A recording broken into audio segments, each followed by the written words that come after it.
ഈശോയിൽ സ്നേഹം നിറഞ്ഞ ദൈവവചനം ശ്രവിക്കുന്ന ദൈവവചനത്തെ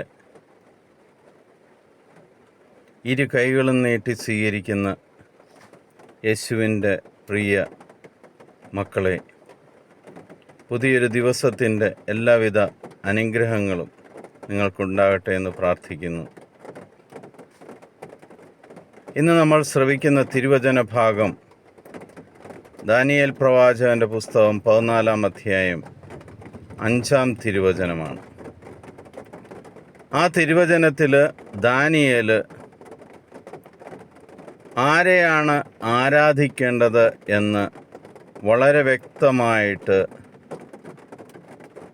പരിശുദ്ധാത്മാവിൻ്റെ നാവ് ഉപയോഗിച്ച് പറയുന്ന ഒരു വചനഭാഗമാണ്. അതും ആ രാജ്യത്തെ രാജാവിനോട് ധൈര്യപൂർവ്വം പറയുന്ന ഒരു വചനഭാഗം നമ്മൾക്ക് ശ്രവിക്കാം. ദാനിയേൽ പ്രവാചകൻ്റെ പുസ്തകം 14-ാം അധ്യായം 5-ാം തിരുവചനം. അവൻ പറഞ്ഞു, ആകാശവും ഭൂമിയും സൃഷ്ടിച്ചവനും സകല ജീവജാലങ്ങളുടെയും മേൽ ആധിപത്യമുള്ളവനുമായ ജീവനുള്ള ദൈവത്തെ മാത്രമേ ഞാൻ ആരാധിക്കുകയുള്ളൂ. നമ്മൾ ആരാധിക്കുകയും പൂജിക്കുകയും ചെയ്യുന്ന ദൈവം ജീവനുള്ള ദൈവമാണ്. ഇപ്പോഴും നമ്മോട് കൂടെ ജീവിക്കുന്നവൻ. ആ ദൈവത്തെ മാത്രമേ ഞാൻ ആരാധിക്കുകയുള്ളൂ, ആ ദൈവത്തെ മാത്രമേ പൂജിക്കുകയുള്ളൂ എന്ന് ഒരു മനുഷ്യൻ തീരുമാനിക്കുന്ന നിമിഷം അവൻ്റെ ജീവിതം ആകെ മാറുമെന്ന് വളരെ വ്യക്തമായിട്ട് ദാനിയേൽ പ്രവാചകനിലൂടെ കർത്താവ് പറയുകയാണ്.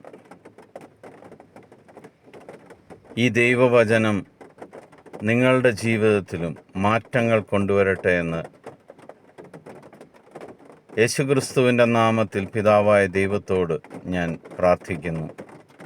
ദൈവം നിങ്ങളെ സമൃദ്ധമായിട്ട് ഇന്ന് അനുഗ്രഹിക്കട്ടെ. ഏകസത്യ ദൈവമായ